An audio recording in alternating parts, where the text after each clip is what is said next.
Como nunca, los pobres se han vuelto más pobres y los ricos más ricos. Las medidas de aislamiento no solo han evidenciado las desigualdades preexistentes, sino que han creado otras nuevas. A principios de 2020, casi la mitad de la población mundial tuvo que recluirse en su casa y de ahí no han podido salir hasta la fecha, aunque en algunos lugares con restricciones más laxas.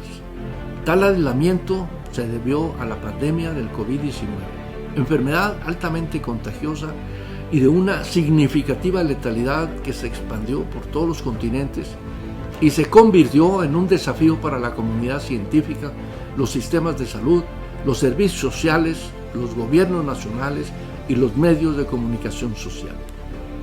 El proceso de enfrentamiento a la pandemia ha provocado la tensión no solo de las políticas y sistemas de salud en varios países del planeta, sino además ha originado el cuestionamiento acerca de los modelos de desarrollo, de la manera de promover la investigación, la innovación y el conocimiento en general. Debemos recordar que antes del coronavirus en Australia se quemaron más de 11 millones de hectáreas y que casi 3.000 millones de animales murieron y quedaron desplazados por los incendios forestales. Y en el Amazonas se perdieron también por el fuego casi 6 millones de hectáreas. Pero la región del mundo con mayor extensión de área siniestrada por el fuego fue África, lo que eleva el número total de hectáreas perdidas por este concepto a más de 400 millones de hectáreas solamente en el 2020.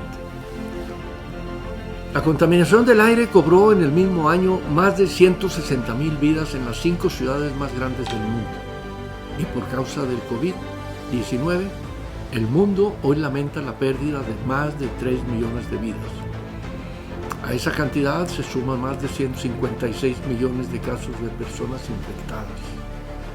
La vertiginosa e irracional deforestación de los bosques, la manipulación genética, la contaminación del ambiente, el desequilibrio o desgarramiento de los sistemas ecológicos y el calentamiento global generan condiciones favorables para las mutaciones naturales o provocadas de cepas virales conocidas o nunca antes vistas.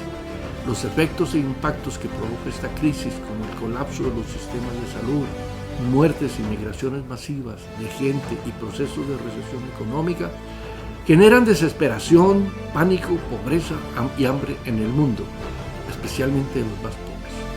Estamos siendo testigos de niveles nunca vistos de contaminación y desequilibrio del medio ambiente. El cambio climático generado por la agricultura y por las emisiones tóxicas a la industria, transporte, combustibles fósiles y artefactos del hogar son las principales causas del calentamiento global. La deforestación de los bosques, el desequilibrio de los ecosistemas y la pérdida de la biodiversidad, la pérdida de recursos hidrobiológicos y el agotamiento de los recursos naturales están a la vista. La pandemia tiene la fuerza de haber desnudado en su real dimensión la crisis del capitalismo y del modelo neoliberal, de haber mostrado al mundo la pobreza, la corrupción, las carencias y el desabastecimiento como efectos de la forma irracional de acumular riqueza. También ha puesto en evidencia la invalidez del individualismo para enfrentar problemas nacionales y globales y de la política en espera de que el mercado resuelva todo. La incapacidad de los estados subsidiarios para resolver los problemas de los pueblos, la debilidad de los sistemas de salud y de educación para enfrentar situaciones de crisis.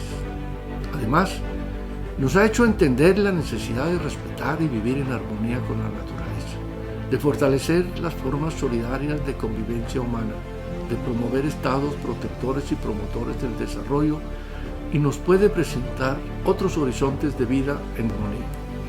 La implementación del neoliberalismo en el mundo ha generado pobreza y extrema pobreza de cientos de millones de personas, mientras que un sector minoritario incrementó sus ganancias de manera exorbitante. Como nunca, los pobres se han vuelto más pobres y los ricos más ricos. Las medidas de aislamiento no solo han evidenciado las desigualdades preexistentes, sino que han creado otras nuevas. La pandemia del COVID-19 ha hecho posible visibilizar escenarios de pobreza, desastre y pánico en el mundo, poniendo al descubierto las consecuencias de un problema que se ha configurado desde décadas atrás. La pandemia ha hecho más difícil soportar y ocultar la violencia doméstica y familiar, lo que ha disparado los índices de violencia y los del divorcio también. Los más viejos, abuelos y abuelas, comenzaron a sentirse desamparados y abandonados. Los familiares comenzaron a descubrir que ya no sabían cómo convivir entre sí. Con las escuelas cerradas, se desestabilizó la vida presente y futura de muchos niños, y tanto ellos como sus padres se percataron de que el aula es mucho más que solo el aprendizaje. Para no regresar a lo mismo que teníamos antes de la pandemia, México requiere de una reestructuración económica que valore y fortalezca la diversificación productiva, que garantice la seguridad alimentaria, la educación con sentido de sustentabilidad, que valore y fortalezca la salud de todos los mexicanos con el trabajo de médicos y personal de salud, y dé un manejo racional de los recursos naturales y del medio ambiente. Por lo tanto, se debe señalar en el horizonte el nuevo paradigma de mujeres y hombres que queremos y debemos formar.